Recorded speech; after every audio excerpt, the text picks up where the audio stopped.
Okay, so yeah, I'm Susie. I'm the coordinator of the Csa Network UK. We are the only organisation dedicated to supporting and promoting CSA in the UK, and we were established in 2013. And we came out of the Soil Association, which is one of the organic certifiers in the UK, got some funding to work with some of the existing CSAs. It was around 2009 on how to promote CSA. And out of that came a desire from those CSAs for an independent network, which is kind of how we came about. So we're a multi-stakeholder co-op for CSA farms, as well as organisations and individuals who support them. So our CSA farms are kind of official voting members. Organisations and individuals can join to support the work we do, but they don't get a vote. So they don't get to decide on the charter or on kind of any kind of core decisions we make about the work of the organisation. And we have a board of directors, most of whom are involved in a CSA themselves, some of whom aren't. So we've currently got 11 directors who meet monthly and kind of guide the work of the paid staff team. We've got over 170 farm members, which we think represents about 50,000 people eating from CSA. And we had seen growth even prior to the COVID-19 pandemic. But in March 2020, we had 89 members, and yeah, we've now got over 170. So it's really grown. And we know anecdotally that lots of CSAs who were probably planning to start in 2021 actually started in 2020 because there was such huge demand, or CSAs that were only going to do 10 shares as a kind of first year ended up doing 40 or 50. I don't know what happened in other countries, but in the UK, a lot of what happened in some places was because CSAs couldn't really expand production because they were already growing for a known number of people. But there were often market gardens down the road that had lost their supply into restaurants because restaurants shut because of COVID. So some of that produce ended up going into the CSAs and then going out as extra shares to people to sort of meet the rising demand. Our mission is to support and promote CSA farms to flourish across the country and work towards a fair, sustainable and resilient food system. And our vision is a thriving CSA in every neighbourhood across the UK, which I have yet to work out, but I think is between probably 2,000 to 5,000 CSAs. It depends how close they are together. I think that was I was trying to work out on having a CSA every 20 miles or 20 mile centres, but it's quite difficult because you'd have more in urban areas. If anyone has a piece of software that does that, that would be amazing. Anyway, our work. So we provide a network to facilitate communication and cooperation. We support new and existing CSAs. So it's probably, I guess, the biggest chunk of what we do. So we create resources like case studies. We've got an A to Z of how to set up a CSA, which we're currently renewing, rewriting. We run some training. We do a sort of masterclass series of 6 webinars on different aspects of starting a CSA. We are going to do some face-to-face training next year. We've got 2 CSAs in our network who do training themselves. So we tend with the face-to-face stuff to sort of support our CSAs to do training rather than doing it ourselves, although we do bits. And we do mentoring. So we bring people together in events. So we do regional CSA events and some national stuff. So our AGM the year before COVID was face-to-face and was a weekend event. We try and do a regional event in every region every year, although that's been a bit difficult with COVID. And then we do mentoring. So we do, our standard mentoring offer is a day of mentoring. It's £25 for the member, and they get a day with an experienced CSA mentor. And usually they visit that CSA and walk around the farm and then sort of sit down and discuss whatever it is that they want support with. We're also trialling an incubator scheme at the moment. So we're trialling it nationally and also in a county in the UK. And that's giving sort of more support over 18 months to 2 years. So kind of being in touch with a startup CSA for that period of time while they get going. but it's very much up to the individual farms how they spend, as it were, their mentoring. So it might be that they have an hour check-in every 2 weeks, so it might be that it's about 8 days worth, but they can spend it in different ways. And then there's kind of webinars and meetings alongside that. We promote and raise awareness and understanding of CSA. So we were 2 staff. We were the coordinator and myself, as when I started, was kind of funding and communications. The coordinator left in August 20, and we made a decision that actually 2 of the areas that we felt quite weak on, and our members seemed to want, was raised awareness amongst kind of the public and also policy work. So we're now 3 of us. So we're all part-time, but we've got a policy lead and a communications lead, and they do kind of general administrative and management stuff as well. But it's really upped our capacity in terms of getting the message out, both in policy terms and in communications terms. So it's felt like a good step doing that. And then we lastly communicate with urgency and kind of provide a link to urgency, and I think that's it. So yeah, I guess Savi, you're asking kind of vision for the future. I mean, some of the stuff that came out of the network meeting, we're interested in how we keep defining CSA in a world where interest in direct sales models and local food is increasing. So how do we kind of maintain the space for CSA at the same time as making it competitive enough against people coming in? I mean, I think we don't really have an answer, but at the moment we're going with trust. And actually what came out of that webinar, I think, was really interesting, that it's the trust and connection that makes CSA what it is. And actually, if we just stand our ground and go with that, we'll be fine. And one of our CSAs did say, we do an annual survey with our members, and he said that we've been asking, what's the thing you wish you'd known at the beginning? So he's 11 years in now, and he said, I wish I'd known that I could trust that numbers would go up. So every year I panicked that we didn't have enough members or weren't going to have enough members the year after, but actually we always have. So it's just keeping going and keeping talking and keeping being enthusiastic. I guess, yeah, land access in the UK is, I mean, the UK, as you probably know, is the kind of new investment bank for the world. People buy land and then get really rich, not paying any tax to the UK and offshore. Yeah, there. Anyway, so finding ways to make land accessible, or to buy land communally, to put land into community ownership. There are other organisations with much more kind of experience in that area, but I guess it's something that we feel like we need to look at, because that is one of the biggest barriers to CSA starting, is just lack of land, or lack of access to land, lack of access to suitable land, lack of access to accommodation anywhere near the land, etc. And then I guess the other thing that is food access. So again, like, there's massive inequality in the UK. CSA, both growers, farmers and members, are largely relatively well off and white. So if our vision is a CSA in every neighbourhood, we've got to find ways of making CSA food accessible at the same time as maintaining a viable income for farmers and making the businesses work. So again, it's a really hard question, but we're seeing more urban CSAs. We've sort of traditionally been quite rural, but we've had quite a few recently start in urban areas, and I think inevitably, there's obviously poverty in rural areas as well, but yeah, I suppose urban CSAs tend to have closer, larger populations of people with less money. So a lot of them are coming with kind of questions and ideas for how to make CSA work in those kind of areas. So that's another bit of work we are really keen to kind of explore and learn also from some of the models internationally, like stuff in Germany and the US on solidarity. But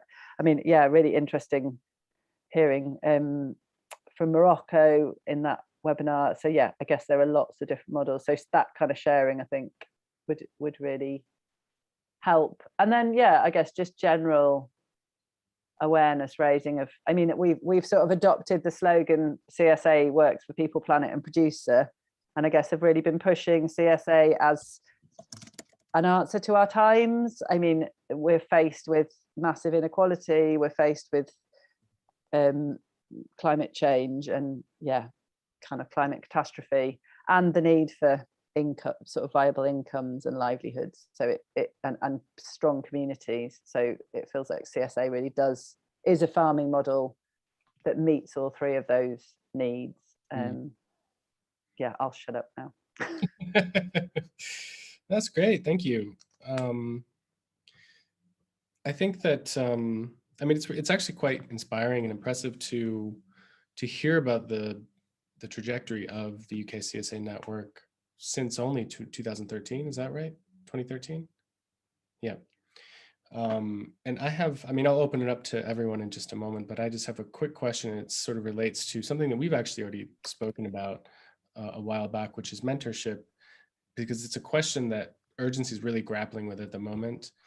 Inside broadly, just in terms of our strategic priorities, but also in terms of specific projects that we're working on, and figuring out a way both for urgency to be actively and effectively and meaningfully involved in mentorship, whether that's supporting national networks or whether that's developing our own mentorship program. And we spoke a little bit about this, but I think it's the first I'm hearing actually of this kind of pilot incubator program that you are establishing.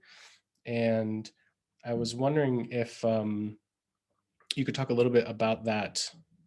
I think I was more interested in kind of the evolution of your mentoring system, because it seems like you moved from kind of a more informal, maybe farmer to farmer exchange to maybe more of a formalized system, then ultimately arriving where you are now, which is this incubator program. So maybe could you speak a little bit more about that and kind of what influenced or informed the decision to start this pilot program?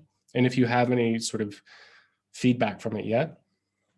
Yeah, I mean, it came out of a kind of recognition that, so I suppose we got to a point where we suddenly had a few established CSAs, and then we hadn't for a while. I mean, our network kind of nearly ground to a halt around 2016, 17. We ran out of money almost, and had one staff member, and then got some funding, which is when I joined. And then I guess did gradually see a sort of pickup in membership, although not for the first. That was kind of 1920, and I guess realised that established CSA. We started doing the winter survey, so we talked to sort of around 40 of our members every year. It takes quite a long time, but it feels really worth it.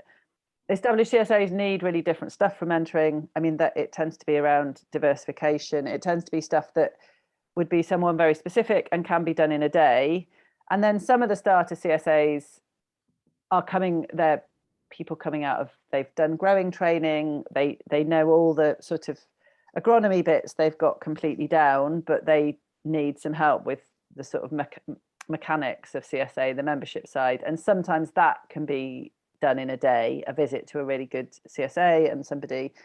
But then when we had people who had less growing experience, or people who sort of, sometimes it felt like there were people coming in as well who just needed a bit more support. They weren't able to get that from a day. And I guess we were looking at how can we make sure that new CSAs make it, basically, that they don't kind of, So we kind of asked our membership, would this be a good idea? What do you think we should put in it? And out of that, I mean, one of the interesting things, the Welsh, so there's been some money in Wales from the Welsh government. The Welsh government's quite keen on small scale agroecology in general. And so a while back now, maybe 5 years, they put some money in, which funded a CSA mentoring scheme.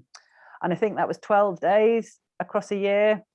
And the feedback from the person that ran that was actually that was too much. The CSAs weren't managing to kind of spend 12 days in a year. It was just too much time off the farm.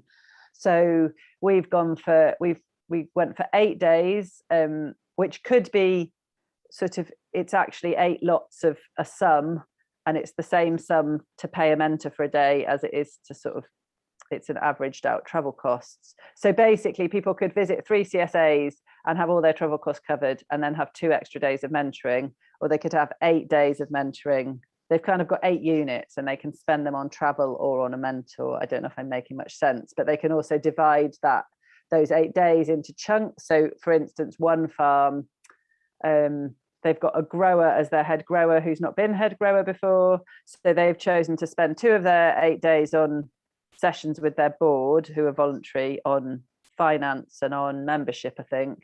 But then the other 6 days they've chopped into 1 hour chunks, and their head grower is having an hour-long check-in with a much more experienced head grower from a different farm every couple of weeks. So that's one way that somebody's spending it, but the farms are spending it in really different ways, and we've been quite keen to let people do what they want with it. So we're about 6 months in. It's really slow. I think that's a bit of learning. I thought people would take up stuff much more quickly. People are really busy. So really from May, there's not been much activity, and I've been sort of pushing people, but they've just been busy growing. So I guess that's some learning. Another thing is we've had these group sessions where we started with 10. We've actually got 9 now because one of them had to drop out for various reasons, but we had sort of imagined that bringing people together would be really useful, and actually the feedback is that it's not that useful, which is interesting. We thought that sharing experiences as new CSAs would really help. We are continuing to do it, but not as much as we'd envisaged. It feels like the one-to-one stuff and the visits to existing CSAs is really key. And actually there's the LWA, Land Workers Alliance, which supports sort of all small agroecological farms, not just CSAs, so a lot of market gardens.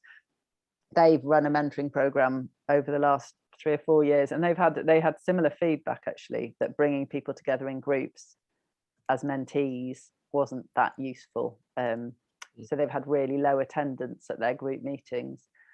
I think what else have we learned? We've put on these webinars. We've learned that we should charge people, because we've had lots of people sign up and then not appear, and it's really annoying because we've limited the numbers to try and make sure that people can actually talk and ask questions. And then instead of 16 people, we've had 5, and it feels like it's a resource that is then wasted for other people that might have come. So we've just said £4, but I think, which is nothing really. But there's an option if you've got no money to not pay, but we felt like it would be good to ask people to put something, to sort of have bought something, so they might be less likely to not come.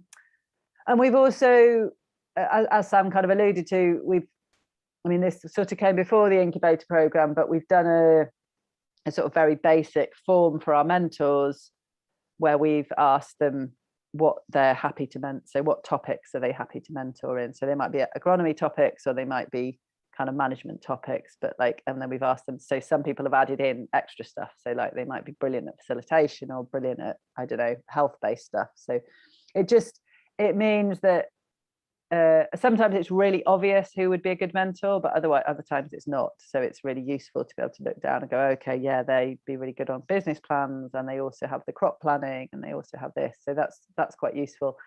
I think one thing we'd like to do is do some training for the mentors as a kind of obligatory thing, maybe once every couple of years, just like a morning, but mostly on kind of people skills and like how to do effective mentoring. Because some people are brilliant mentors, and others have an amazing amount of knowledge but don't necessarily know how to pass it on. So it's just kind of trying to, and I think that's some of the stuff I talked to you about, Sam, is that urgency could support that work. That's really great. I just wanted to hop in quickly to see if anyone else had any questions for Susie. Just wanted to welcome Abel as well from España. Thank you for joining us. But I'll open the floor to anyone who has any questions for Susie before she has to. I do need to go in a few minutes. Sorry. I just had one question, Susie. I know you said that farm mentees get a stipend to visit other farms. Is there additional funding to compensate the mentor farms, or are the stipends given to mentees also given to mentors? I wasn't sure about that. Yeah, so so with the 1 day mentoring, we pay the mentor a fee for the day, and then we don't pay the mentee, but we cover their travel. If sometimes when a mentee, so like on an existing CSA that's diversifying, they might actually want the mentor to visit them on their farm, in which case we'd pay the mentor the fee and also pay the mentor travel to the mentee's farm. Does that make sense? So basically the mentee doesn't get paid, but they get their travel covered if they have to travel, and the mentor does get paid. Does that make sense? Yeah, thank you. Alessandra, I think you wanted to Yeah. chime in. Go Yeah. ahead. I have not catch how you found you. So how you collect the money to do what you do. In general, or the mentoring? In general, and specifically on the mentoring, if the people taking part pays for the, let's say, service. So on the mentoring, the mentees pay £25, but that doesn't, I mean, a mentoring visit probably costs about £400, 350. It depends the travel costs, but the mentor gets paid 160. We've just upped our rates, but still feel like they're quite low. So the mentor gets paid £160 for a day. And then the travel is often £150 if it's on the train. So yeah, £300 to £400 per visit. We charge the mentee £25, so obviously it doesn't cover costs. Generally, and so it's funding. I mean, our income is about 10% membership fees from farms, about 10% donation, sponsorship, sales of t-shirts and things, and sales of our A to Z guide, and then about 80% funding from grant givers. So I don't know how it works in Italy, but I mean, in Spain they've been fundaciones, so like there's subventions. In Spanish it's subvención. I don't know what it is in Italy, but grants basically from foundations that give out money to support work in our area, which is not easy to get. I mean, and we're looking at, so one of the things we're really actively exploring is the Tithe System, which is what Genevieve from the Canadian network does. So their member farms pay a membership fee to the network, the national network, but the members of the farm, so each consumer, as it were, each customer pays $18 a year. I don't know what Canadian dollars are, but we just thought we reckon we have about we have 50,000 people eating from CSA, which is about 18,000 families. So we sort of estimate a family is 3 people. So even if those 18,000 families paid £1 a year, that would pretty much cover salary of one of us. I mean, it would be a massive amount of money. If they paid £5 a year, that would cover our entire annual budget. So we're looking at ways that we can get the farms to encourage their members to pay into the national network. But there's some resistance because some farms think, well, if they give that money to the network, they won't give it to us. There's resistance because some farms think it's administratively a real pain. And there's resistance because some farms think people don't really understand the national network or what it does, or it's going to confuse stuff. So yeah, so I hope that answers the question. Thank you. I am going to have to go. I don't know if anyone else got a last question. Sorry. Yeah, any final questions for Susie before she heads off into the sunset? Darkness and rain. Yeah, into the gray darkness. Great. Okay. Nope. Cool. Thank you, Susie, very much. Bye. Sorry, I've got to go. Okay, take care. Bye. Bye-bye. Okay. Thank you, Lorenz, for joining us as well. It's nice to see you. I think I will move on to Laura, if that's okay, to give a brief presentation of your organization, Noaya. And I'll share your PowerPoint if you'd like. Yes? Yes, thanks. Hi, and good evening, everyone. Thank you for coming to the session. Really happy to be here. Of course, it would be nice to meet in person. I was lucky to be at the last general meeting with Urgency in Thessaloniki. I was there as part of the Mediterranean network that Urgency created in collaboration with Terre Humanisme. And actually, the term that we were using more in our network was LSPA, so Local Solidarity Partnerships for Agroecology. And the idea being that a CSA could also help farmers, small-scale farmers, transition towards agroecology. And so Terre Humanisme and Urgency had kind of created this new term together. And we met as a network, as the Mediterranean network, because we have a lot of similar ecologies and challenges and foods. Obviously, you've heard surely of the Mediterranean diet, well known for healthy food. And yeah, very disorganized, very separated the north and south shores of the Mediterranean. So it was very nice to be part of a network that we could work together on some common vision, which is also something we'll be discussing as a group today. So I didn't really know what to call my presentation, but it's just really been something Urgency opened my eyes to a lot. And I was already seeing this in the fields when the field work that we do with Nawaya, we're a local NGO in Egypt, is that we always talk about, well, if we want diversity on the plate, then we need to have diversity in the farm.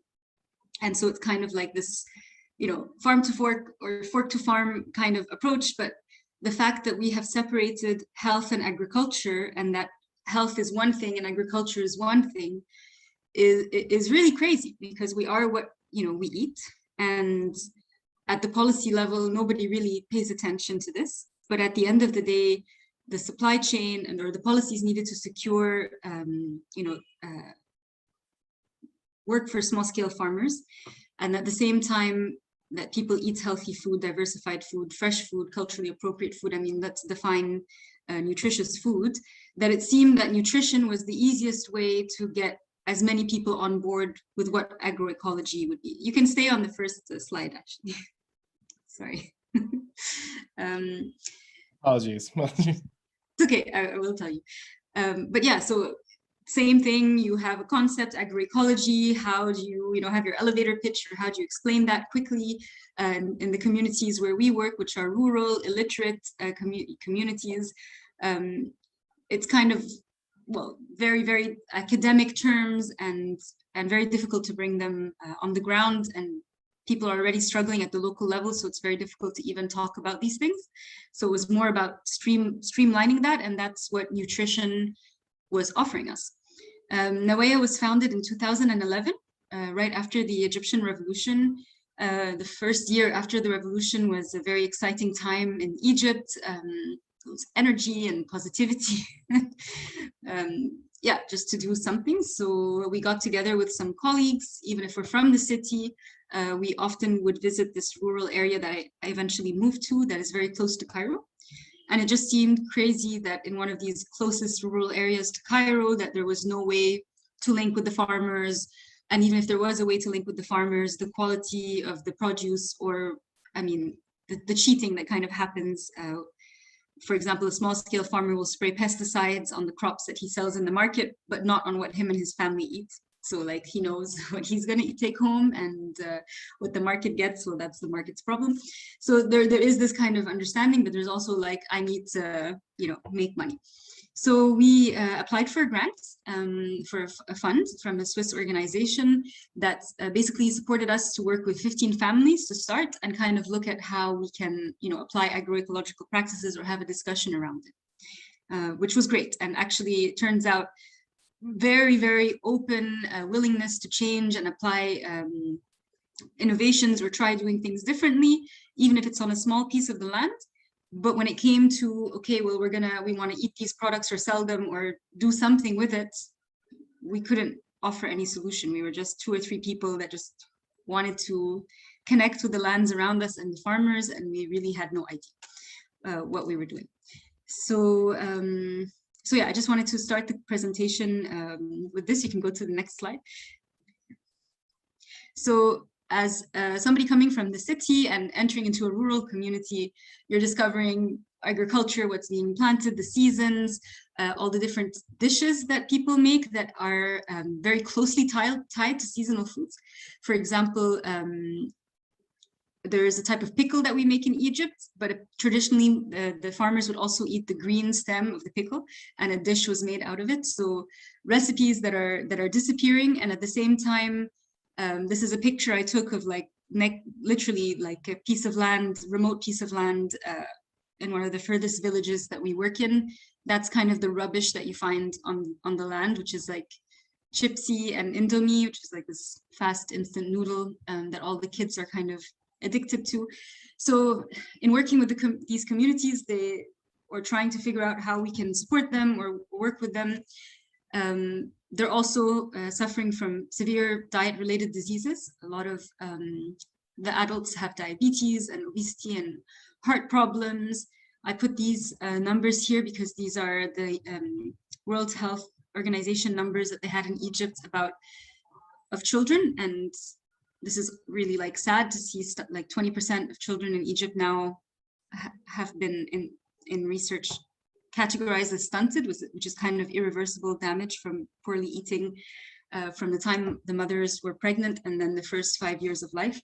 So that's one thing. And then we want to talk about agroecology and all the things about an agroecological food system, localized food system, fresh food system, diversified food system, protecting or preserving the local breeds and seeds, promoting traditionally processed foods. And then the people that are living in the countryside, it's not about access or price at this point. This is like really a lot of ignorance about what you can eat or should eat, or how you should have a diversified diet. So it was quite shocking. And it was also seeing it that it was mainly with the young people in the villages, so the kids and the young mothers. Women get married very young in Egypt, sometimes 14, 16 is the average age, 17. So we're talking about really young girls that just don't know much and are watching a lot of television and social media, and we have insane, uncontrolled corporate advertising in Egypt for all the food brands, and we have all the soft drinks and the chocolate milks and all the junk food kind of stuff. So it's quite incredible. So in the work that we've been doing now, we've kind of been, like I said, moving away from the farm to fork conversation, and what is it that we can do that from fork to farm, and how we as people working in development, but also getting eaters or consumers, whether they're from the farming communities or the city, have this conversation.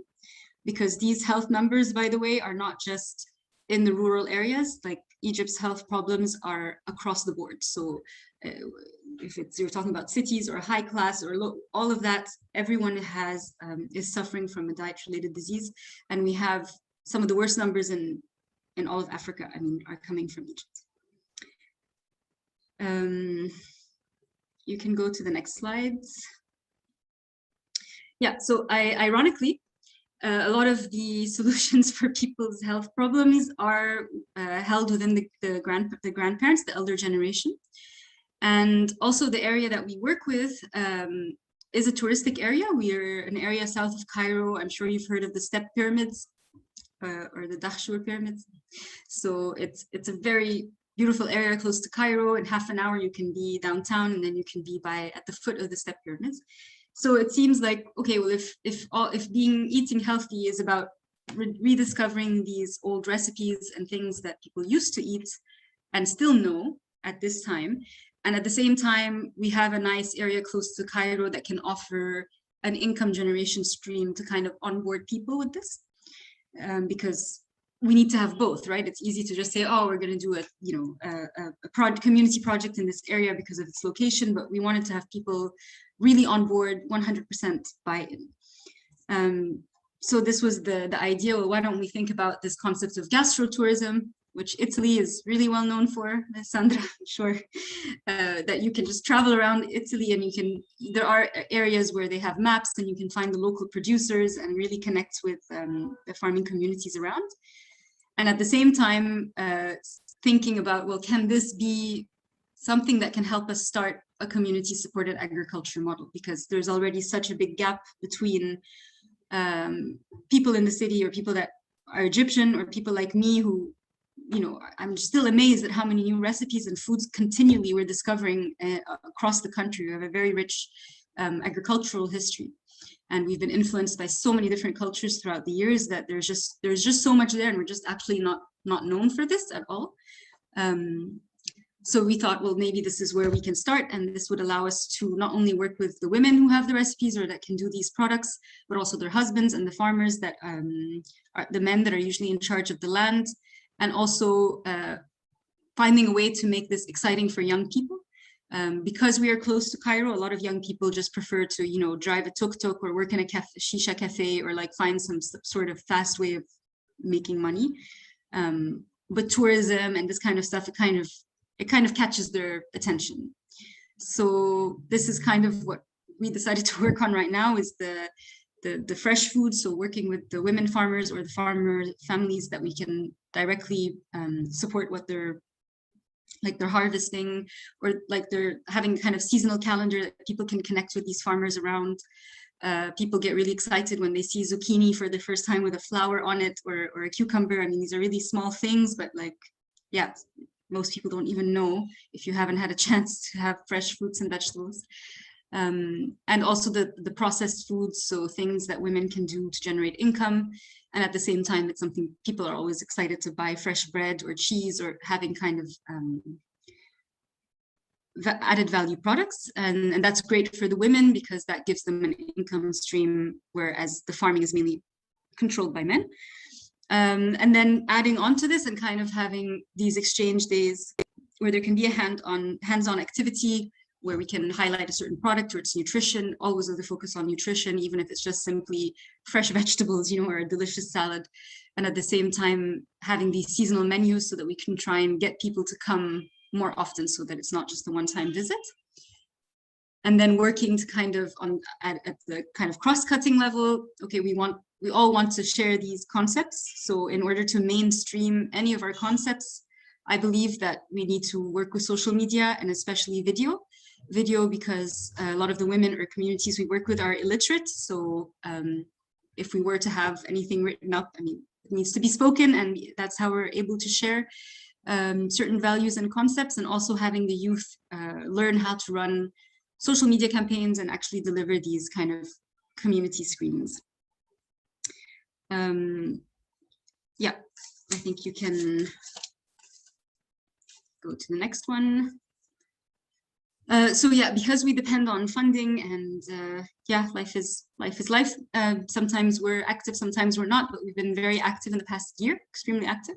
And I just thought I would share some things that we've been doing recently.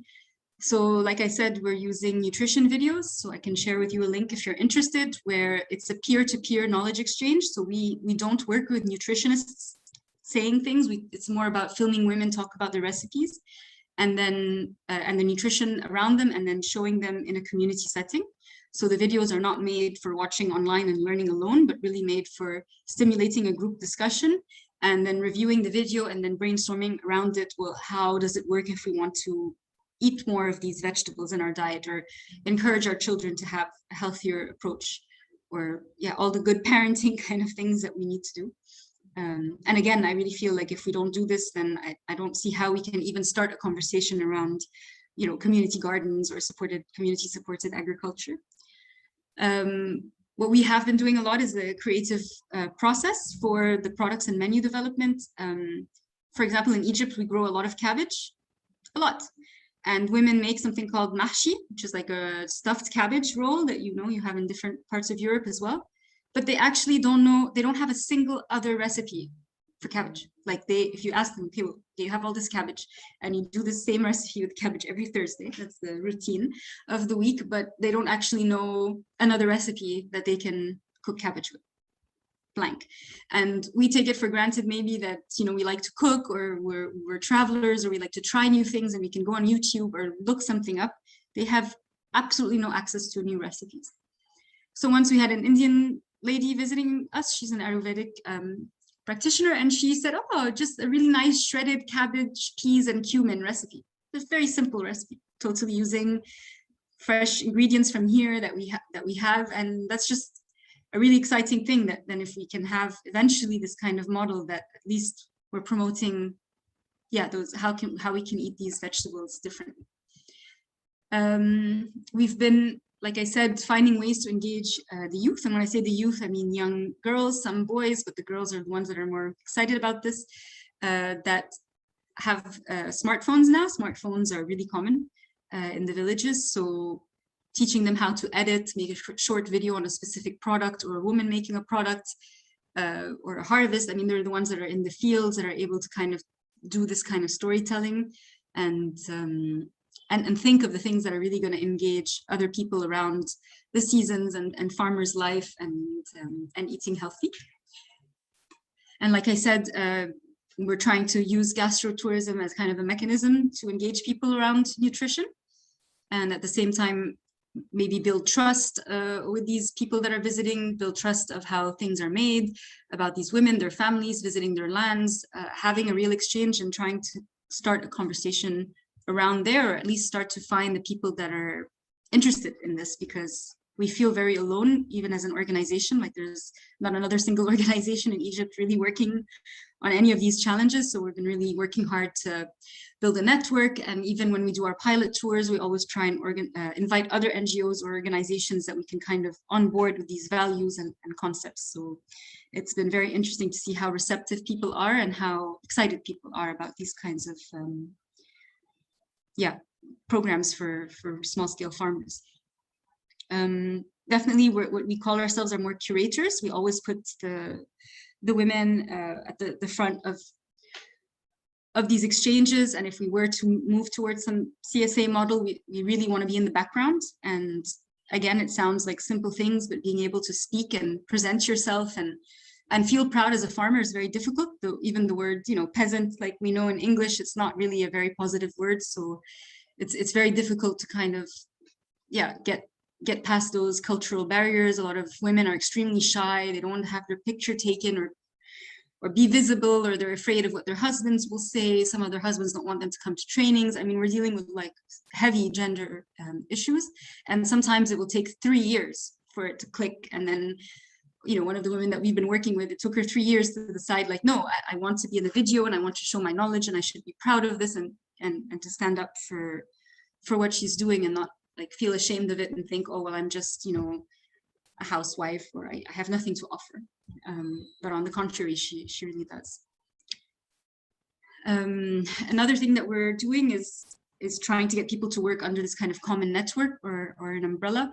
So being inspired by the values of slow food and of urgency. And also I'm part of an international network called Habitat International Coalition. So there's a lot of work in terms of food sovereignty and trying to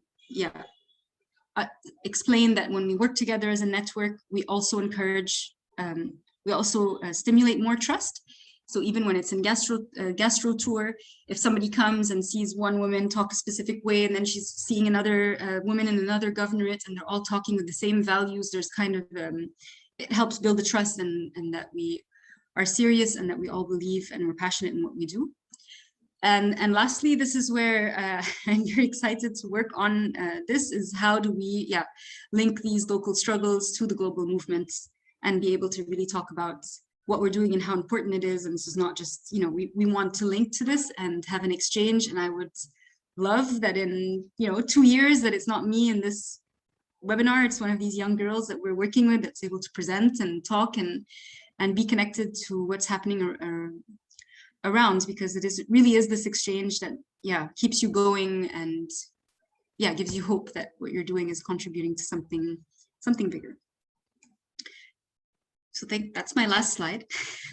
I know I'm not really a typical CSA model, but thank you so much for listening to me, and I look forward to any questions you have. That's wonderful. Thank you so much, Laura. That's really inspiring. It makes me nostalgic also. I think that, maybe there are a bunch of questions. Maybe I'll just kick things off a little bit. I think that you've had this really vibrant sort of trajectory from the revolution to sort of understanding and seeking out agroecological opportunities to ecotourism.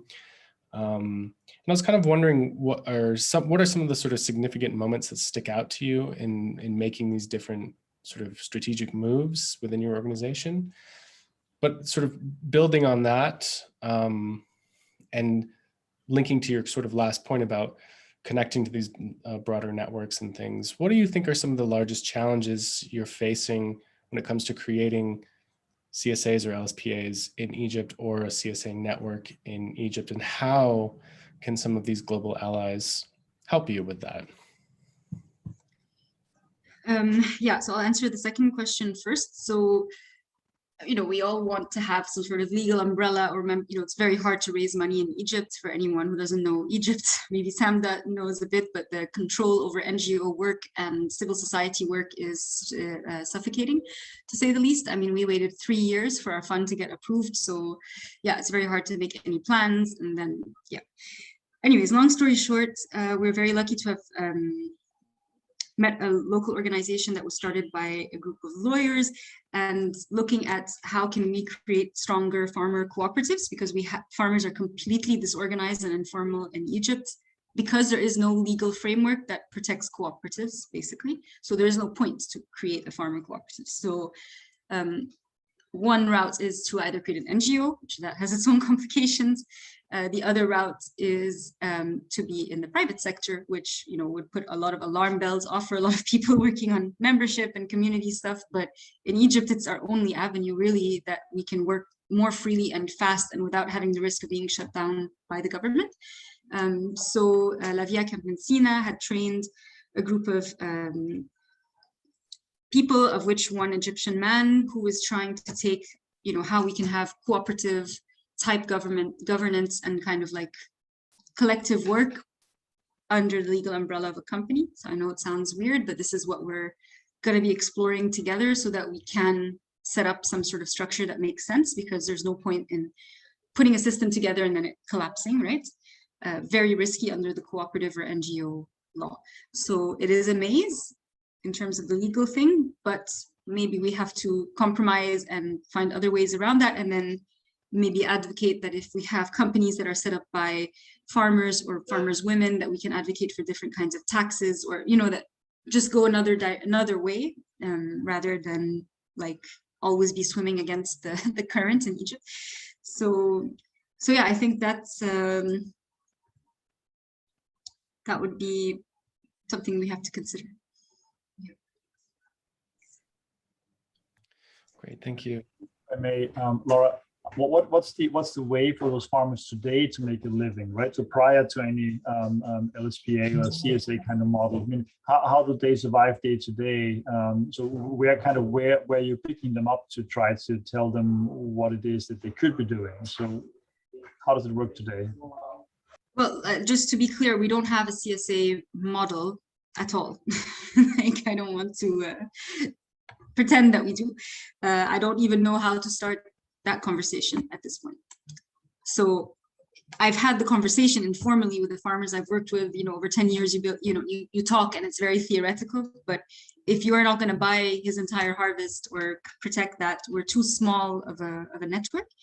And in Egypt, we have a lot of the organic or clean farming projects are in the desert. So if you see Egypt on a map, you have like this Nile Valley that's very narrow, and then you have all these reclaimed lands that the government invests in, investors, all the big, fantasy brands are there, and they basically are using fossil water, which is extremely unsustainable, and, organic and exports and all of that. So people actually that want to pay go for that.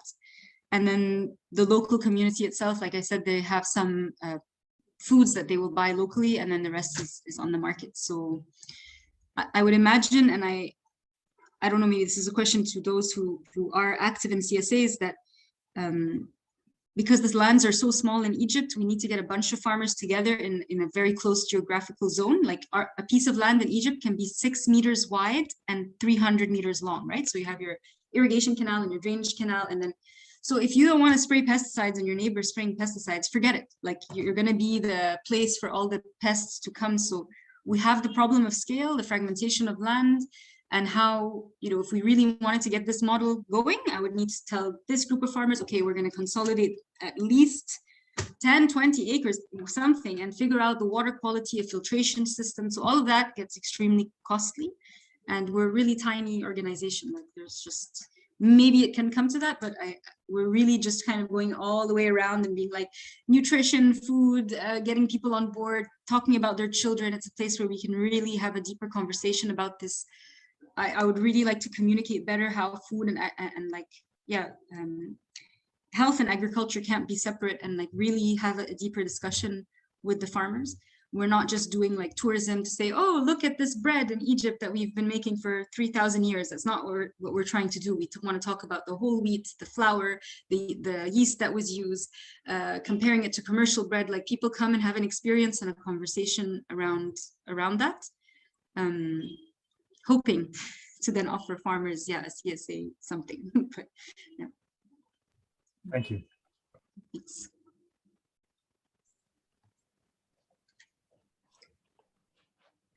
Maybe one more. Are there any historical precedents on how Egypt farmers used to do things differently in the past, or has it all been wiped away by neoliberalism? I mean, is there anything that you can, or they can build on, right, based on historical experiences and models? So unfortunately, we had the high dam that was built in the 50s in Upper Egypt, and that was kind of like the cutting of the wrist, you know, of the country, because it's an absolute disaster. Because before we had a cycle, we had floods, we had silt, very, very, very fertile silt that was coming through the Nile floods. Now the silt is accumulating behind the high dam, to the point that like international companies are coming and making assessments of how they can like extract this, because it's extremely valuable. And the silt is like filling the dam up so fast that the entire Lake Nasser Dam will be completely filled with silt in 250 years. That was the latest assessment. So I have no idea what the country's gonna do, but like it's been the worst decision ever. And recently, in meetings with different NGOs in Upper Egypt, it's becoming a public topic of conversation, especially with the dam that's been built in Ethiopia and all the water pressures that we're under. Our president has like announced that he wants the whole country to convert to drip irrigation in 8 years. I mean, these are big, big things to say, right, for a country like Egypt. So on that side, in terms of like what used to happen and what's happening today, there's that element. And then there's the element that is kind of global at this point, is that the privatization of land. This is a very new concept for a lot of places around the world. Doesn't make any sense if you really think about it. So yeah, and it's not only the privatization, but it's this tiny, tiny fragmentation, you know, where we have like a quarter of an acre. And people have pieces of land that are that small.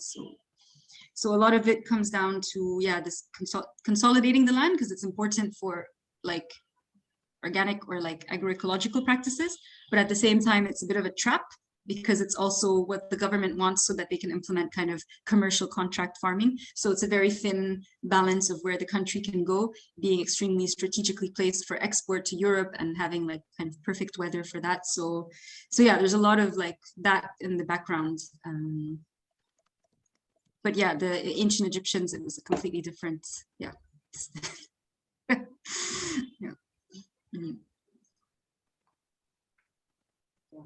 If nobody's asking questions, I have one more maybe.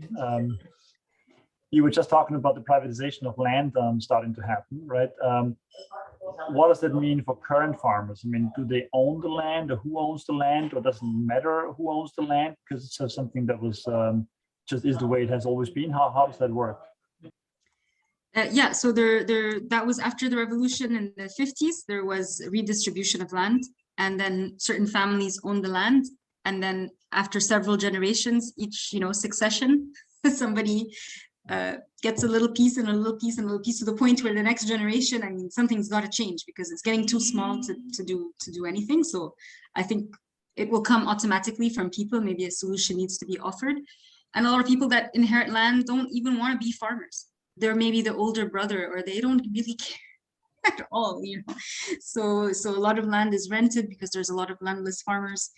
And yeah, I mean, when I say a new thing or privatization, yes, it's always been private, but at least when they had the big landlords that own the big pieces of land, there was something called a crop rotation. And all the older farmers that I talk to that are in their 80s say, oh, we missed the crop rotation, because at that time the government would say, you're planting now fava bean, next season you're, you know, planting this and that. And so they kind of, in a strange sense, kind of want this rotation to come back. So yeah. Thank you. Any other questions for Laura? Just want to welcome Elske as well, who's joined us and will be giving us a brief presentation a little bit later. So welcome. If not, maybe we can move on to Kate Enstryker. Is that? I'm sorry if I'm not pronouncing that correctly. Is that right? Yep, at least that's how we pronounce it in the United States. All right, Kate. Not in Austria, though. That's where my grandpa is from. I'll keep it to myself. Lauren's help with the correct pronunciation, I'm sure. Kate, if you would like, I can share your presentation. Okay. That's perfect. Thank you, Sam. Great. Well, hi, everyone. I've been researching a little bit about the global history of CSA models for about the past year, but I'm going to actually start by giving a little bit of an introduction on the organizations that I work with. So as Sam said, my name is Kate Enstryker.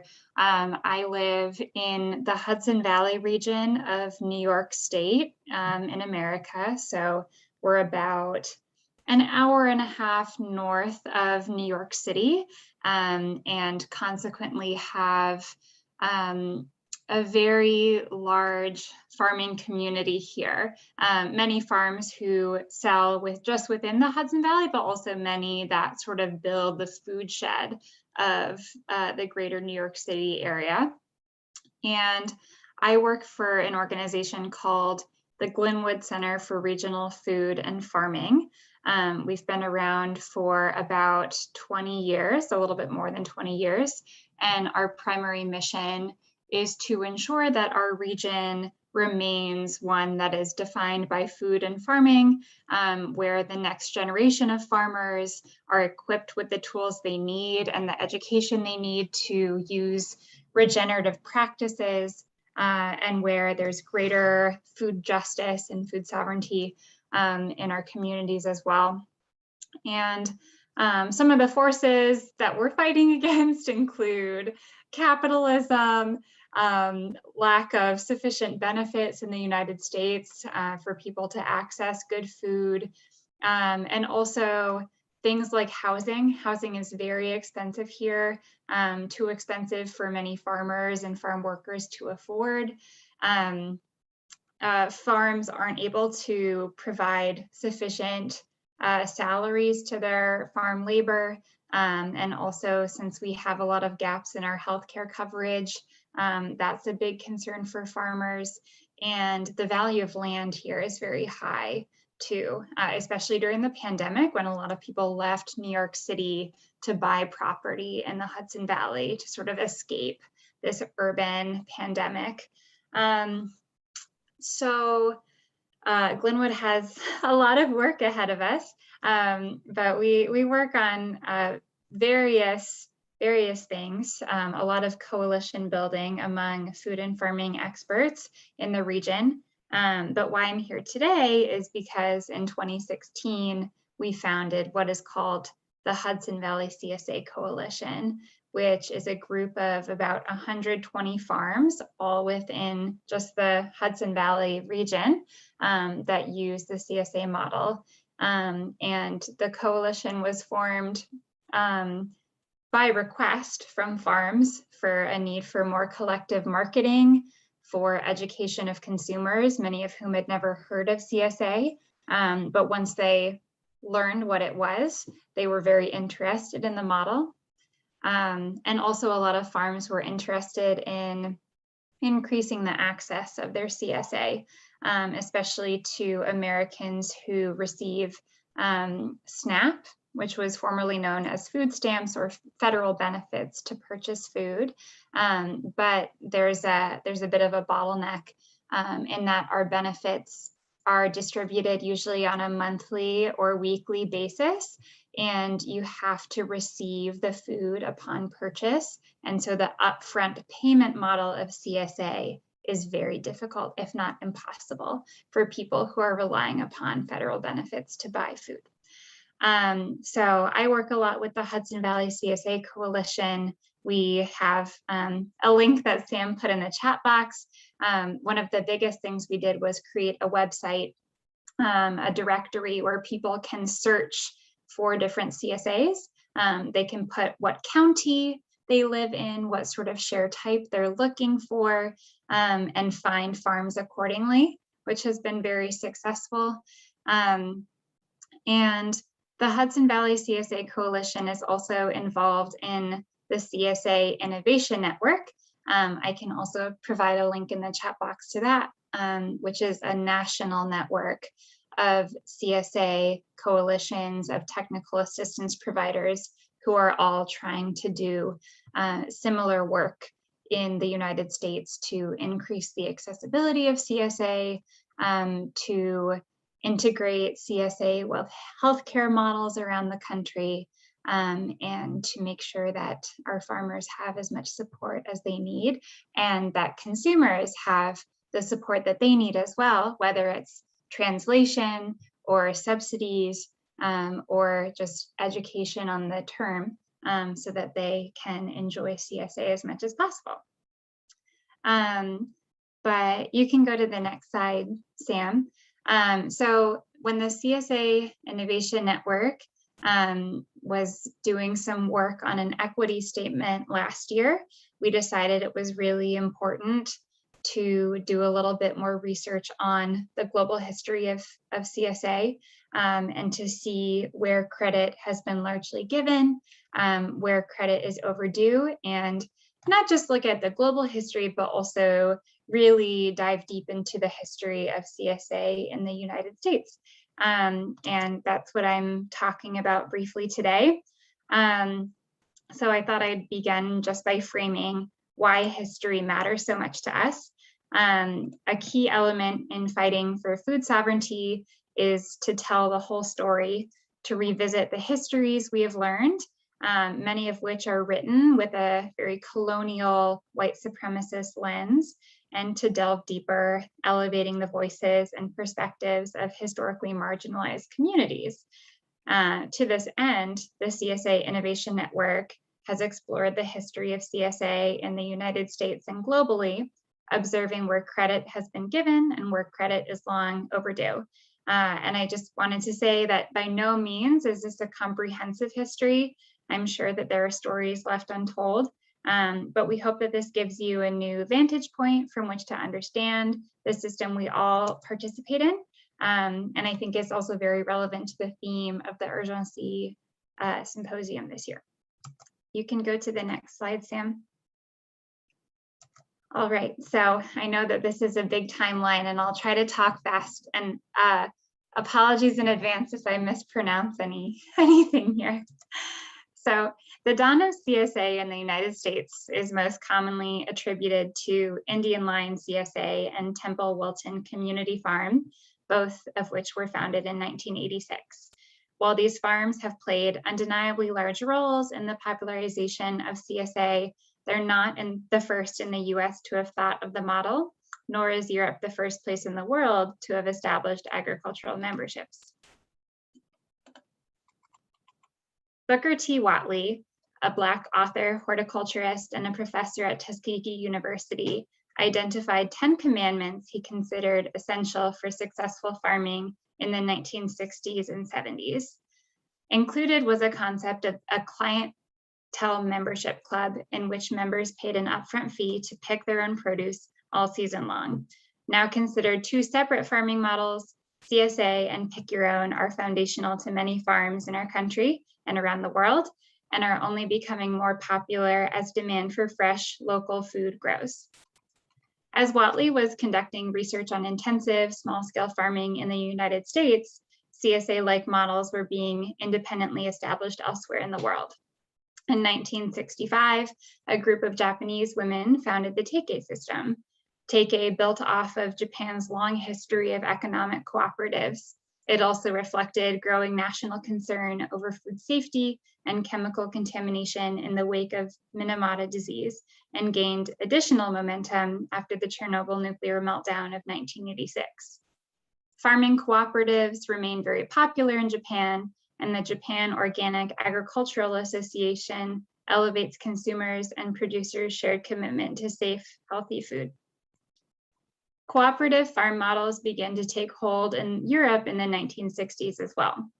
Inspired by philosopher Rudolf Steiner's teaching on non-chemical agriculture and associative economics, Germans Karl August Loos and Tröger and Hans Groh established a community land trust, Gemeinnützige Landbauforschungsgesellschaft, in 1968.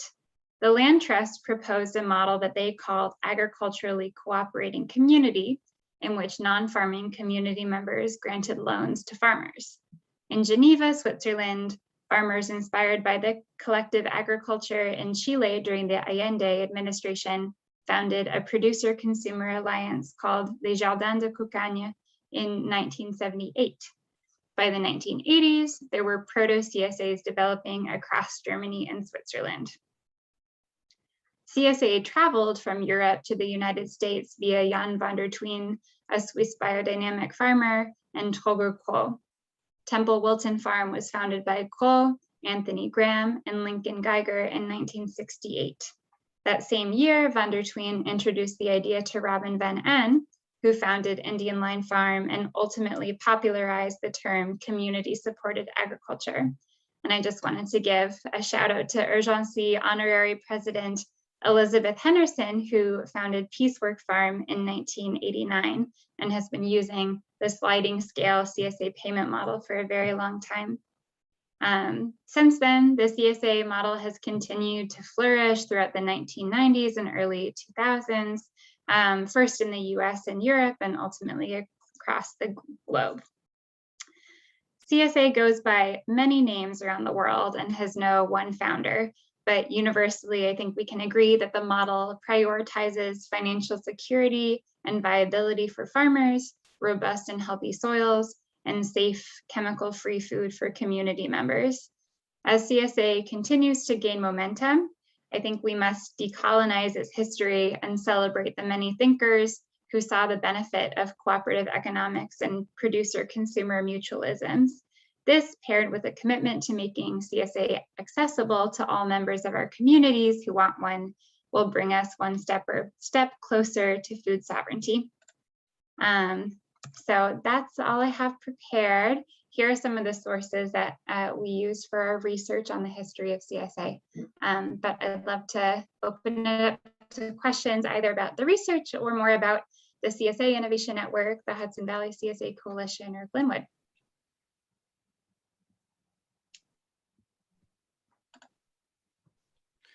Thank you, Kate. That was great.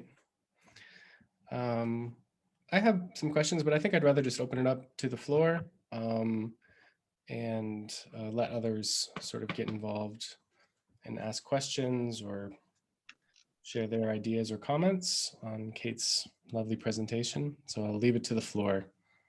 I've shared most of the links I could in the chat, Kate, just to help support your presentation. I don't want to be first again, so if anybody else wants to go first.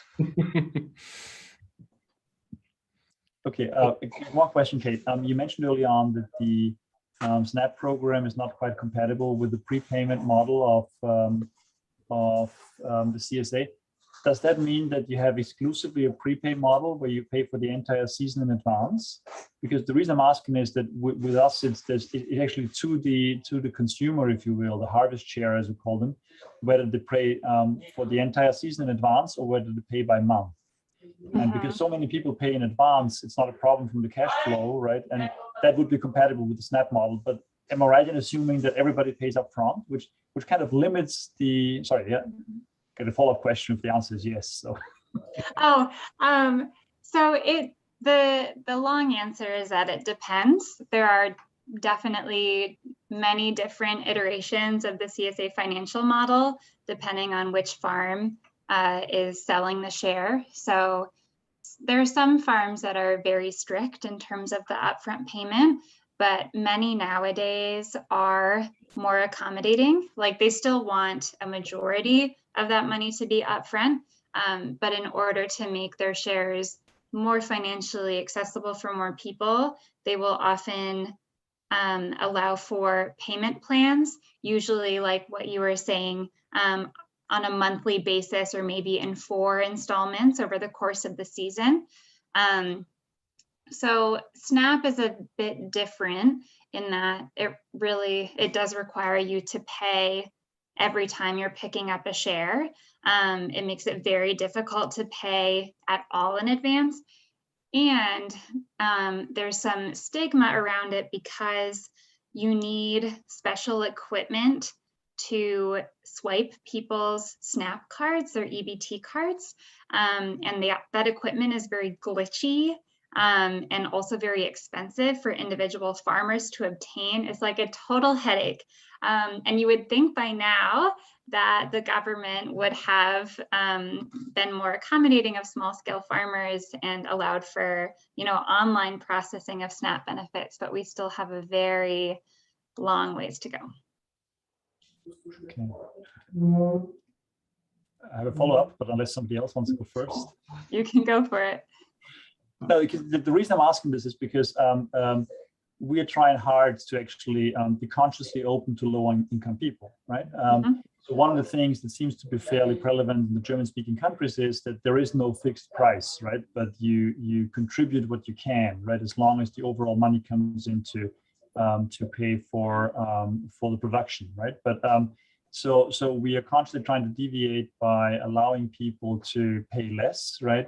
And certainly allow them to pay in a monthly installment. But it still is hard to actually get people to join the CSA, even if you invite them to pay less, right? Because it's a question of pride, right? And kind of it turns out that about 2/3 of the people, or half of the people, pay exactly the average that we're asking, and 25% pay more and 25% pay less, right? But there's very few people that will go to the bottom of that. But you seem to have an even stronger issue with that, right? Including lower income people is even harder in that setup. Okay. Yeah, it can be really challenging. I've been at a couple CSA distributions where most people are just picking up their share, and then there are members who are trying to swipe their card with the EBT reader and it's not working, and you have to try over and over again, and it's mortifying for everyone involved. So that is definitely a challenge.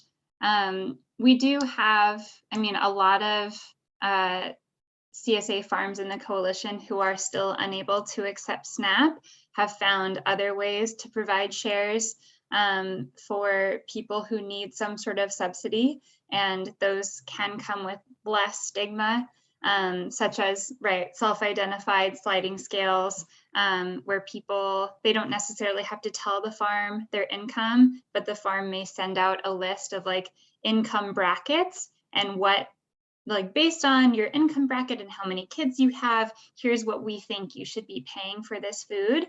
And that allows people a pretty good honor system. And people are by and large very honest about what they are able to pay. Some other models I've seen are just discounts based on request, working shares or barter share, where people will volunteer for several hours a week, or maybe just several hours over the course of the season, depending on how big a subsidy they need. And there are a lot of farms as well who, if they have leftover shares at the end of a distribution, will donate it. And that's a different thing. I mean, there's a question of dignity there as well, where some people, regardless of how little income they have, they really want to pay something for the food that they're getting. And so that is a great opportunity for CSA farms to try to make a better food access model. But then of course there are people who can't, and we still want those people to have access to food. So it's nice to see so many farms donating so much produce as well.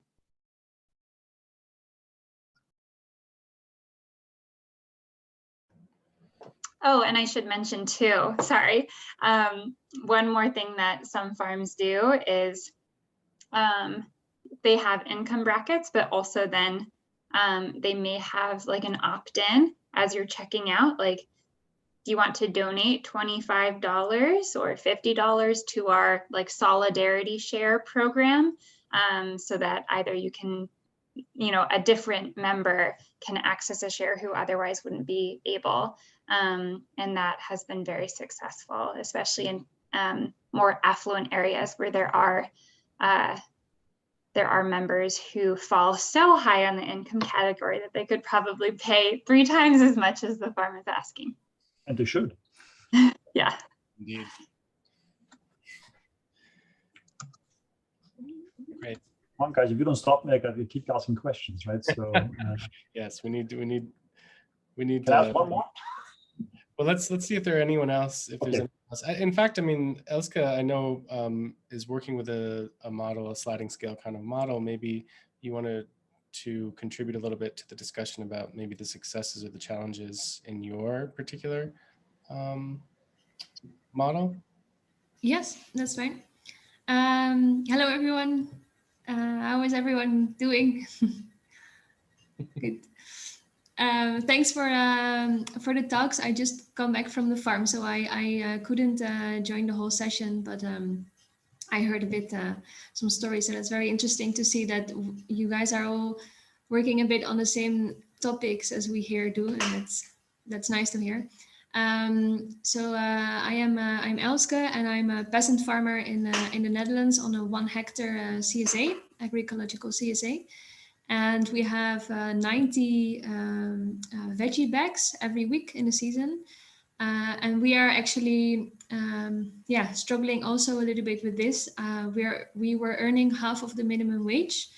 And we wanted to increase the price to get a minimum wage at least, so we can pay also insurance and retirement, etc. But still, we didn't want to exclude people. I am actually part of the group who is with a very low income, so it would be weird if I say that those kind of people are not welcome anymore to have local agroecological food. So we were looking for a way, what can we do to get a fair income for us producers and still have it inclusive for everyone. And I started to talk with other colleagues of mine in the Netherlands, in Belgium and Germany about different ways how we can get a fair income. And one of the things is, for example, indeed the sliding scale, where people can decide that there's not a fixed price. Another really nice initiative is in Germany, very popular. It's called Bieterrunde. So it's like an auction kind of. So the farmer is very transparent about his own hours, and he calculates his own wage already, all the costs, and then people can do a bidding. And that's, also not checked or something, so then you don't feel awkward about your income. And we started a new concept here in the farm, in Ommuur de Tuin, where I work, and we called it solidarity payment. And what we do is we used to have a price on our veggie bag, but now we give our veggie bag. It's for free, so it's a gift from us to the members, the shareholders. But what we do want is the cost that belong to sustainable production. We want that covered, and we want a fair income. So no profit, but cost covered and a fair income. And in order to do that, we are transparent. So we tell the people how much it costs to make one veggie bag, and we say how much time it costs to make it. Because people are so disconnected from food, they have no idea anymore how much work it actually is. So it's not just harvesting, but it's also in the winter doing the administration, ordering everything, putting the compost, planting, a lot of weeding, the irrigation, harvesting, washing, weighing, making the bags, all that together. We say it takes us 1 hour. And then we have smaller bags, bigger family bags, and that changes the time that we work. But the average time is 1 hour. So then I ask to the shareholder, what is the wage that you want to give to me? So this is another way of thinking about food. So I don't anymore sell my food, but I'm kind of selling my working hours. And this works really good because people can say to an onion, you're not worth it. But people don't say to another person, you're not worth having a minimum wage, right? So it's a really different way of thinking. And that works really, really well. And the nice thing is that people really start to see the value of a product. And they can all contribute. So we also say to them, like, what's the wage you want to give to us? And please let that be a little bit like your own income. So everyone can pay according to their own income. We're transparent about the costs, about the time, and also about what is the minimum wage for a freelance person in this country, because a lot of people are working for a company and they see the net income and they don't know that a freelancer has to also pay the tax, the insurance, the retirement, etc. So we are also transparent about that, so people understand more that we also have more costs to pay than if you are working for a company. And then we leave it free, so people can pay us €1, €100. It doesn't matter. There's no minimum, no maximum. It's totally up to them, and they can decide our wage. And depending on that, we calculate the price, and that's what they pay. And they pay it upfront in the beginning of the year. And if people have really problems with that, then we're open to discuss and to see a solution so they can pay in terms, for example. And another really nice thing that is happening here is that we have in the province of Utrecht, in the municipality there, they have a kind of card for people with a very low income. It's called UPAS. With that card, you can, for example, I think it's like €350 budget a year. And then there's a list of initiatives that you can join. For example, swimming class or theater or sports or something. And now one of the initiatives that's also on this card is a CSA membership. So then a person with a low income gets around €350 discount if you would use it all for one thing to become a member. So it's really nice that municipalities are now also supporting it in that way. That's really shortly what is the initiative that we have. And actually it's working really, really well. So our price has almost doubled the income that we get. So that's really, really good in 1 year. And I wrote a little book about it where it's called Eerlijk Loon in Dutch. And I collected the different initiatives from farmers, very practically what you can do in order to get a fairer income. And also now producers outside of agriculture are starting to use this model. So I have a friend, for example, she's a carpenter, and she says, everyone has the prices of IKEA furniture in their minds, but it costs me, of course, so much hours to make a table, for example, and people don't understand anymore that value. So she's now also using the transparency of the cost and the hours it takes to make something, and then asking the people, what is the wage you want to give? And I think it's very beautiful and needed for sustainable production that we do this. So that's shortly the thing I wanted to say, Sam. Wonderful. Thank you for sharing. I mean, it's great to hear about the model itself, but it's also wonderful to hear that it's been so successful, that you've been able to double, you said, is that right? Almost, yeah. Yeah, we went from average 10 euro for a veggie bag for 2 people, and now it's almost 18 euros on average. Yeah. Fabulous. Fabulous. Have you noticed a change in the sort of conversation around the shares as well? I mean, has this idea of the bidding round changed the way that people talk about it as well, either in a, you know, in a positive or a challenging way? Yeah, so the bidding round is a system they use in Germany, and we are using the solidarity payment, how we call it, with asking for a wage. But the thing I really love is that people start to think again about the value of a product, in this case, food, and in the case of my friend, a table. And I think it's a very strong message to say, we don't want profit. We don't want to become rich. The only thing that we want is to have the costs covered that belong to sustainable production and a fair income, at least a minimum wage. That's the only thing we ask. And that's actually a very humble statement, I would say. And still, it's so difficult to get there for a lot of producers. And this is starting to make people think like, okay, if we put our euro into the supermarket that is promoting highest quality for the lowest price, this actually means exploitation of the producers, right? So we need to really let go of the money connected to food and start connecting it again to is this exploitation? Is that's why it's so cheap? And then people start to rethink value and how important it is to pay a fair price. So yeah, I feel that there's people who are like, okay, I just fill in the form and that's it, goodbye. But there's also people who really say, yeah, indeed, you have to do all these things. And I am actually earning so many money. Why are you earning below the minimum wage? That's actually weird, right? And then I say, yeah, indeed, it's a bit weird. So maybe I can do something about it. Yeah.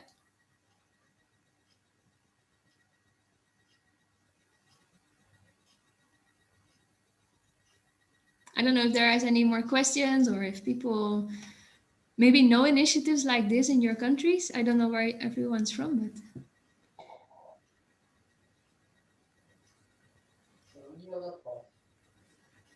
Any other questions for Oscar?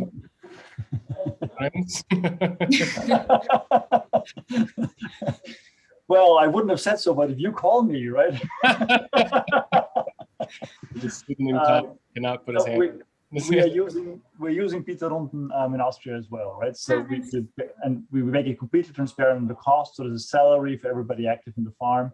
So it's a different angle, but it's similar to what you just described, right? But so this is one side, right? So we've opened it up on the side of how much do you pay, how much do you contribute, right?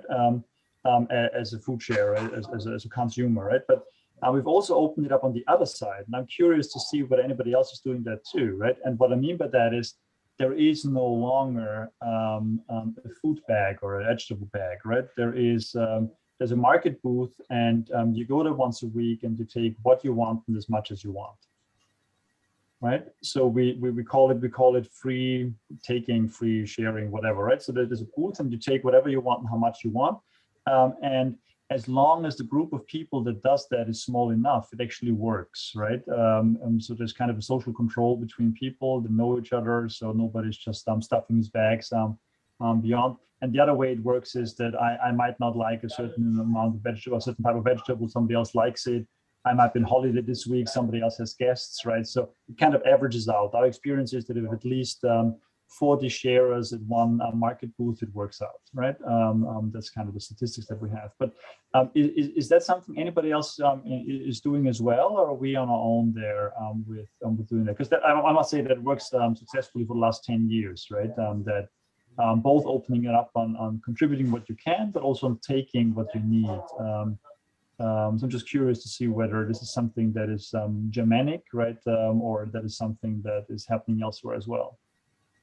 Yeah, we are personally in our farm using veggie bags, but we have a lot of CSAs in the Netherlands are pick your own. So it's with this system that you pay up front, you get access. Sometimes it's like 2 days a week, but other farms, they are open 24/7 and people can just come anytime they want. And then they pick what they can. And then there's differentiation. For example, when there are strawberries, then the farmer says the rule is that you have to pick as much as you can eat freshly, kind of, and for your share. So you can't harvest many kilos and put it in the fridge. So there are certain rules. And then there's different, so they put a sign when certain crops are ready to harvest, and they have sometimes different colors. For example, okay, take a little bit of this because we don't have a lot, and then another color says, okay, please harvest as much as you can because there's way too much and it has to go now. So they differentiate and communicate in that way. So that's, yeah, a lot of CSAs in the Netherlands work with this system, and I think it's very beautiful. But we do see that you need to be within around 5 kilometers. Your farm needs to be within 5 kilometers from the main group of people, because people don't like to bike much further than that. So when you are within the 5 kilometers, most of them are pick your own, and we are, for example, a bit further, and then we have veggie bags, and that works better here. Yeah. I don't know if other people also have this pick your own system in your countries. I think Alessandra would like to chime in. May I add something to Lauren's question? So in the CSA I am member, we have also this procedure. So we pay in advance almost something less than the amount we have spent the previous season. And then we take what we need and want week by week.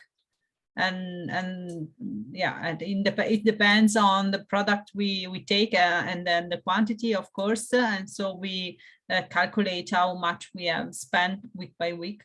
And so in the end, we have almost always the same amount spent and the quantity we have, yeah, we have chosen to have. So I don't know if it is what you mean, Lawrence, but it seems to be quite similar. Sounds like it, yes. Thank you. I'm sort of mindful of the time here. I want to make sure that we can get to you, Alessandra. I believe that you are our last presenter, certainly not least. But I'm happy to share your presentation if you'd like me to. Yes? Okay. So if I could welcome, please, Alessandra to the floor, postdoc from the Free University of Bolzano. Is that right? Yes, it is. Wonderful. Take it away. Okay, so today I want to present this project, NUMES project. As said, I'm Alessandra Piccoli, and I'm a postdoc researcher at the Free University of Bolzano, and I'm studying community-supported agriculture and participatory guarantee system. The next slide. This particular project that is called CSA Beyond the Emergency, a new agricultural model for the solidarity economy, that is very connected to the also the speech of this afternoon, if you have attended it. It is a project founded by the Fondazione Finanza Etica, connected to Banca Etica in Italy, and has several partners.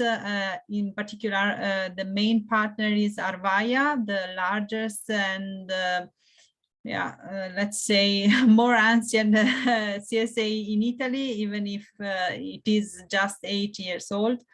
And then the Italian network office of CSA, that is at the moment an informal network of the CSA, as the CSA phenomena in Italy is very young and not so developed. In the moment, we count less than 20 CSAs in the whole nation, in our whole country. And so, yeah, and then DEAFAL, that is also an association strictly connected to urgency, and another association, Ortazzo, based here in Trentino. And this project has the scientific support of my university, University of Bolzano, University of Pisa, and University of Urbino. It has been thought to promote social and solidarity economy, especially in this time of pandemic and post-pandemic, we hope still to be in this phase. And so we start from the assumption that social and solidarity economy can lead to a economic and social well-being, a sustainability, resiliency, also in case of such shock like the pandemic. And so the project aims in particular to understand, to study the CSA in Italy, and to support a diffusion of this model in our country. As I said, it is not really largely adopted in Italy. And yeah, the third slide, please. So this project has 3 phases. The first one is a large research on economic, social, and political dimension of Italian CSA. We are mapping the CSA, and we have asked to each CSA to declare a very long list of information about how they manage the economic aspect, then the social, especially the interaction of members and how they engage new members in the CSA, and also the political dimension, so the relationship with the territories, with the local authorities, and the understanding of the political role of their organizations. Similar question, now more focused on social and political dimension. We have also interviewed participants of our CSA. So 12 CSA has been involved. They are the most structured, or at least those having at least 2 years of activities. This kind of CSA have been involved, and we have had collected 129 questionnaires from members, and then 3 focus group to understand this these dynamics. Then we are supporting the creation and the development of new CSA, 4 CSA, one in Trentino, in my region, one in Ravenna, one in and the other 2 in Piedmont. And with this activity, we try to do something like that mentorship about that I've spoken Susie at the beginning of this session. And finally, in the next year, we will promote this the CSA model in our country, especially with promotional events, dissemination materials, and informative articles. And so this is the project we are carrying on in this moment. We are concluding the research phase, and going on with the support of new CSA development. So yeah, this is my presentation, not so long as the other, but maybe we can discuss more in deep this aspect, because the results of the research are very large, and so as the request from the organization was to be very concise, I have not added any detailed results, but we can discuss about this if you have specific question, because the research is very in depth. We have asked to the coordinators of CSA to answer 98 questions about their organization. So we have collected a very deep information about our realities here in Italy. Thank you very much, Alessandra. That's yeah, I mean, I think that what really jumps out at me is, number one, the you know, really small number of CSAs that exist in Italy. And I think that at least I personally would be interested in some of the results, particularly as it pertains to the experience of CSA producers, and perhaps what can be gleaned from that information in terms of how to then, I'm sure this kind of feeds into these other sort of segments of the research, the support of the development of new CSAs and the promotion of the CSA model in the country. So if you could maybe shed a little light on what you've learned, at least maybe so far, from the results of these questionnaires, maybe in the context of why perhaps the CSA model has not yet really caught on.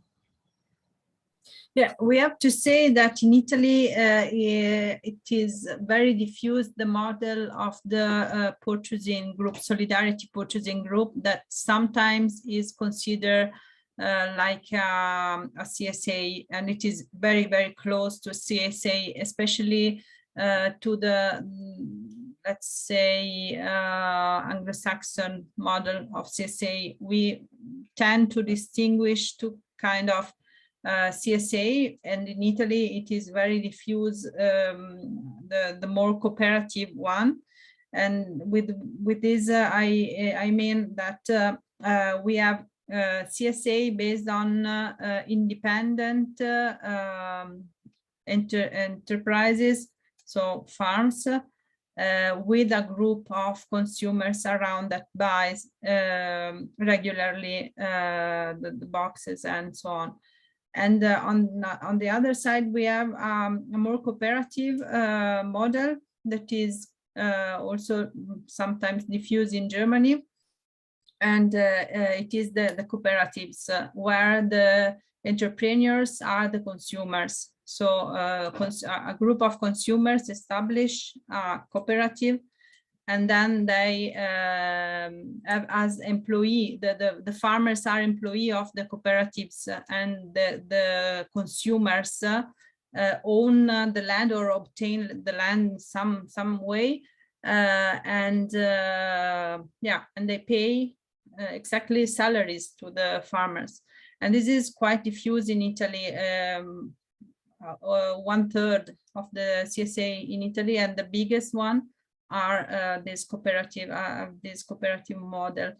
And this is very interesting from the community perspective, because they are really engaged. The consumers are really engaged in this process, because they have to accept all the risk. The entrepreneurial risk is totally on the members, the consumers, let's say. On the other hand, it is, I think it is just an hypothesis in this moment, but I'm deepening this aspect. I think that it is quite limiting the diffusion of the model, because when a group of consumers or farmers knows this model and think that this is the real model of CSA, this is quite a barrier, because it is very demanding from the community, from the members, the participants, to establish a cooperative, to find the land, to find the farmers, the peasants working on their land. And so this is quite, I think, limiting. Yes, and also the fact that the biggest and more famous also CSA in Italy is Arvaia. It is this cooperative, this big cooperative. They propose, of course, their experience. So they path to the CSA constitution, and this is yeah, I think that this is quite discouraging people to start new CSA. I hope to have answered.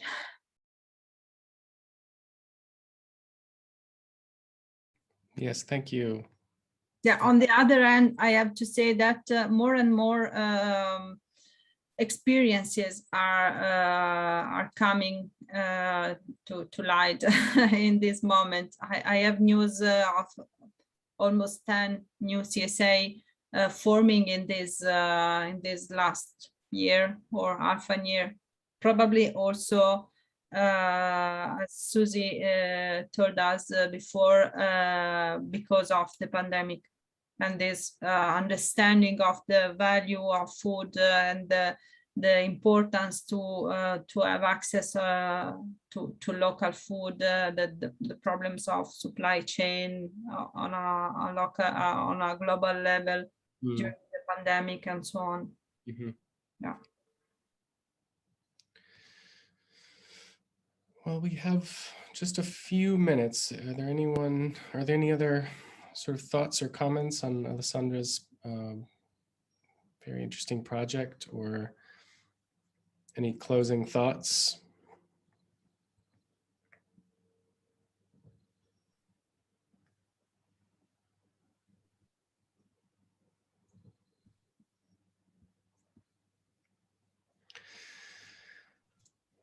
Stop the sharing here. Well, if I say just one thing, maybe, and just an input also to urgency, I think it has been said by Susie for sure, and maybe also Laura and Elske. The access to land is a very big problem also in our, in my region for sure, Trentino, because we are on the Alps, so on the mountains, but also in other parts of Italy. And in general, land is a big, yeah, the access to land is a big problem to change things.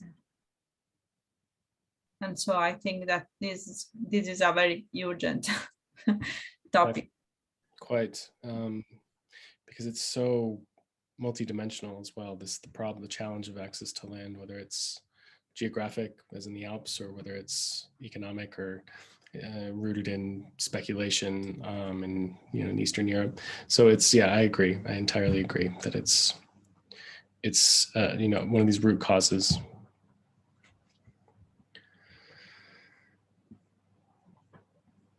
Any other closing thoughts for our lovely, and Alessandra, I apologize we didn't have any interpretation help. I'm not sure if you would have wanted that, but we just, our resources are quite limited at the moment. So thank you for speaking in English with us all.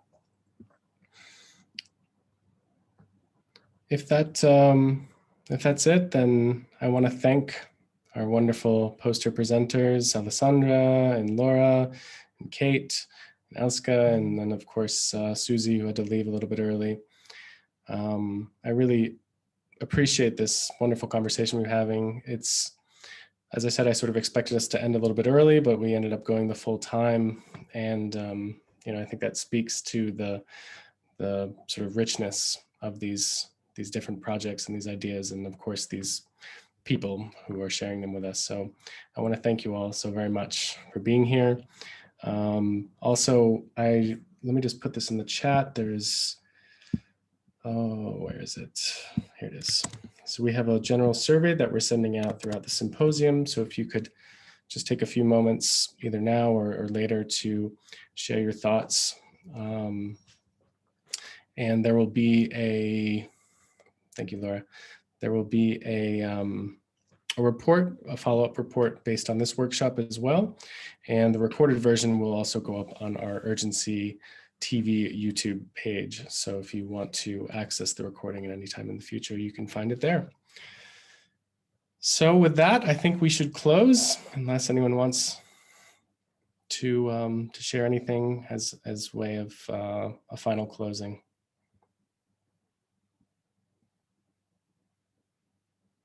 Wonderful. Okay, thank you all for being here. Thank you, our participants, Abel, and I believe Maria may be gone at this point, but I appreciate you all being here, and I hope you have a good night. Take care, everyone. Thank you. Thank you. Nice to meet you all. Goodbye. You. Thank you. Good night.